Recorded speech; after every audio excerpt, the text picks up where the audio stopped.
Didampingi Gubernur Aceh Muzakir Manaf, CEO BPI Danantara Rosan Ruslani serta sejumlah menteri Kabinet Merah Putih, Presiden Prabowo meninjau proyek pembangunan hunian bagi korban bencana. Sebagai tahap awal, rencananya sebanyak 600 unit Huntara akan diserahkan pada 8 Januari 2026. Pemerintah menargetkan pembangunan 15.000 unit hunian bagi warga terdampak banjir di Aceh, Sumatera Utara, dan Sumatera Barat.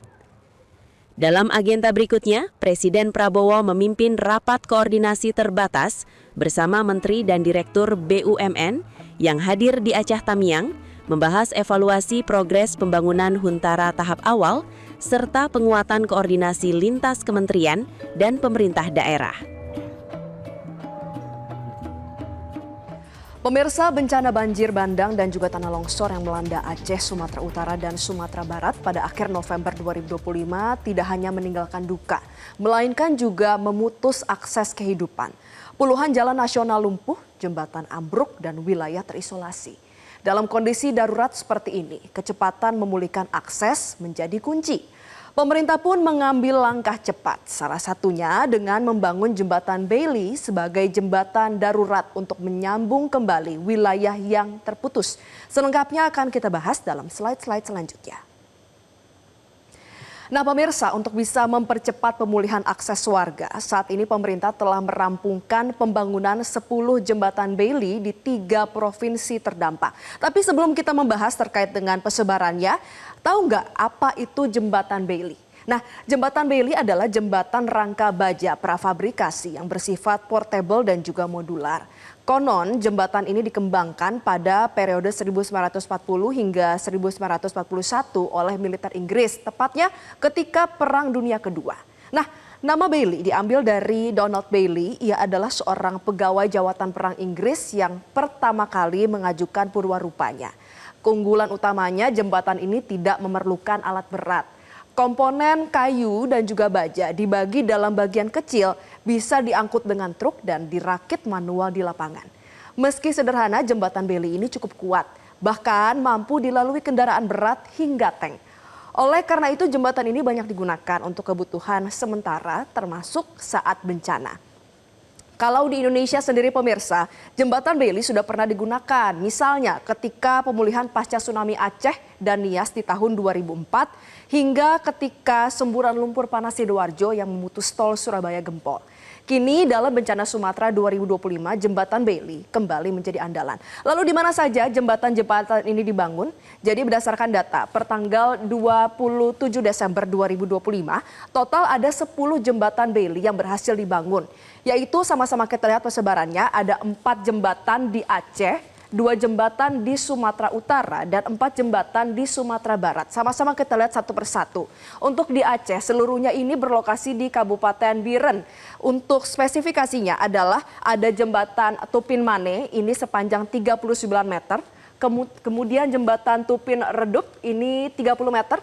Terus ada jembatan Jumpa, panjangnya 18 meter, dan juga Kecamatan Matang Bangka, panjangnya adalah 15 meter. Itu tadi keempat jembatan Bailey yang berlokasi di Kabupaten Biren Aceh. Kita beralih ke Sumatera Utara. Di Sumatera Utara ini ada 2 jembatan Bailey, yaitu jembatan Angoli, yaitu berlokasi di Kabupaten Tapanuli Tengah dengan panjang 33 meter. Kemudian juga ada jembatan Aran Dalu di Payabakung, Kabupaten Deli Serdang, panjangnya 26 meter. Kita beralih ke provinsi yang ketiga yang juga terdampak wilayah banjir dan tanah longsor, yaitu di Sumatera Barat. Ada jembatan Sikabau, lokasinya di Pasaman Barat. Ini sedikit lebih pendek ya, panjangnya hanya 18 meter. Kemudian di Padang Mantuang, Padang Pariaman ini ada 30 meter panjangnya. Lalu yang ketiga adalah di bawah Kubang, yaitu di Solok, panjangnya 21 meter. Dan yang terakhir adalah di Supayang Solok, 36 meter. Seluruh jembatan ini, yaitu 10 jembatan sudah dapat dilalui dan juga berhasil menyambung kembali wilayah yang sebelumnya sempat terisolasi. Kita beralih pemirsa ke slide selanjutnya, karena selain jembatan Bailey, pemerintah juga menggunakan jembatan Aramco. Apa sih jembatan Aramco ini? Kalau kita lihat pernyataan dari Kepala Staf Angkatan Darat Jenderal Maruli Simanjuntak, ada sekitar 318 jembatan yang putus di wilayah bencana, di mana sebagian besar akan ditangani juga dengan jembatan Aramco. Bedanya antara jembatan Aramco dengan jembatan Bailey ini ada beberapa. Kalau kita lihat di slide sederhananya ada 3 perbedaan utama.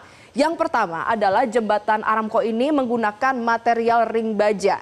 Penggunaan material ring baja ini membawa kita pada keuntungan yang kedua, yaitu proses pembangunan dari jembatan Aramco ini menjadi lebih cepat. Sementara untuk perbedaan yang ketiga adalah hingga saat ini prioritas pembangunan jembatan Aramco adalah untuk menyambung jembatan yang kecil, yaitu jembatan-jembatan kecil yang terputus karena emang lebih efektif. Sementara untuk jembatan besar disebutkan oleh Kasat Maruli Simanjuntak masih akan dibangun menggunakan jembatan Bailey. Nah, tentunya menjadi pertanyaan utama adalah siapa yang membangun jembatan Bailey dan Aramco ini? Sama-sama kita lihat di slide selanjutnya pemirsa. Nah, selain kita akan sama-sama mengetahui siapa yang membangun jembatan Bailey dan juga Aramco, kita juga pasti penasaran kira-kira dananya ini dari mana dan cukup dan juga butuh waktu berapa lama untuk bisa membangun 2 jembatan ini. Untuk pembangunan jembatan Bailey dan Aramco ini dilakukan secara kolaboratif. Jadi pembangunannya ini melibatkan TNI, BNPB, Kementerian PU, Polri, pemerintah daerah hingga masyarakat lokal dan juga relawan. Menariknya juga pemirsa, jadi selain sejumlah pihak yang berkolaborasi membangun jembatan Aramco ini, juga ada industri baja nasional yang turut menyatakan kesiapannya. Jadi industri baja nasional ini tergabung dalam Indonesian Society of Steel Construction atau ISSC. Sebanyak 22 perusahaan baja dalam ISSC siap memproduksi dengan kapasitas hingga 151 unit per bulannya. Nah, kita beralih pemirsa ke asal dana pembangunan jembatan ini. Nah, untuk pendanaan jembatan Bailey bersumber dari pemerintah pusat melalui BNPB dan juga APBN. Tidak hanya itu, juga ada tambahan anggaran tidak terduga, seperti dukungan dari Kementerian Pertahanan maupun dari TNI. Yang ketiga adalah kira-kira butuh waktu berapa lama ya untuk pembangunan dari jembatan Bailey dan Aramco. Karena kalau kita melihat fungsinya kan untuk bisa melakukan pemulihan dan juga perbaikan secara cepat. Jadi otomatis untuk pembangunan jembatan Aramco ini bersifat cepat dan juga fleksibel. Kalau dalam kondisi normal biasanya pemasangan dapat diselesaikan dalam hitungan beberapa hari saja. Namun kalau misalnya lokasinya sangat sulit, terisolasi, tidak bisa dilewati oleh jalur darat maupun jalur udara, bisa memakan waktu yang lebih lama, yaitu hingga beberapa minggu. Ini semua tergantung dengan logistik dan juga medan lokasi. Kita beralih ke slide selanjutnya pemirsa, karena pemerintah ternyata ke depan juga berencana untuk memiliki stok nasional jembatan darurat. Untuk itu Presiden Prabowo Subianto melalui Kementerian Pertahanan berencana membeli 100 jembatan Bailey untuk kesiapsiagaan nasional. Hal ini disampaikan oleh Kepala Staf TNI Angkatan Darat, sama-sama kita baca. Maruli Simanjuntak menyatakan dan juga dari Presiden langsung melalui Kementerian Pertahanan akan dicari 100 jembatan Bailey dari luar untuk mendukung bencana ini pemulihannya. Jadi pemirsa, langkah ini diambil untuk bisa memastikan ketersediaan jembatan darurat ini cukup, mengingat luasnya dampak bencana dan banyaknya akses yang terputus. Tidak hanya itu, stok nasional jembatan Bailey juga menjadi bentuk penegasan komitmen negara dalam penanganan darurat infrastruktur. Terakhir pemirsa, ini juga yang buat penasaran, kalau sudah dibangun, siapa nih yang nantinya akan bertugas untuk melakukan pemeliharaan terhadap jembatan Bailey? Karena meskipun sifatnya sementara, tentu harus tetap pemeliharaannya dijaga. Nah, jadi tanggung jawab pemeliharaan atau maintenance dilakukan bersama atau kolaboratif.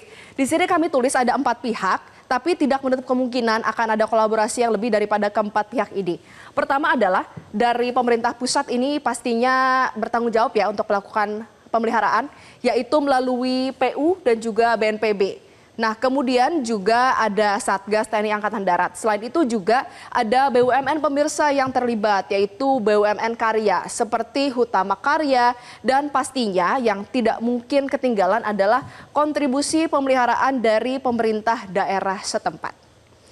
Pemirsa, jembatan Bailey dan Aramco ini bukan sekadar angka dan juga rangka baja, melainkan penyambung kehidupan. Ketika akses terputus, jembatan darurat menjadi jalan pertama menuju pemulihan. Sama-sama kita dukung pembangunan jembatan darurat. Jelajahi cara baru mendapatkan informasi. Download Metro TV Extend sekarang.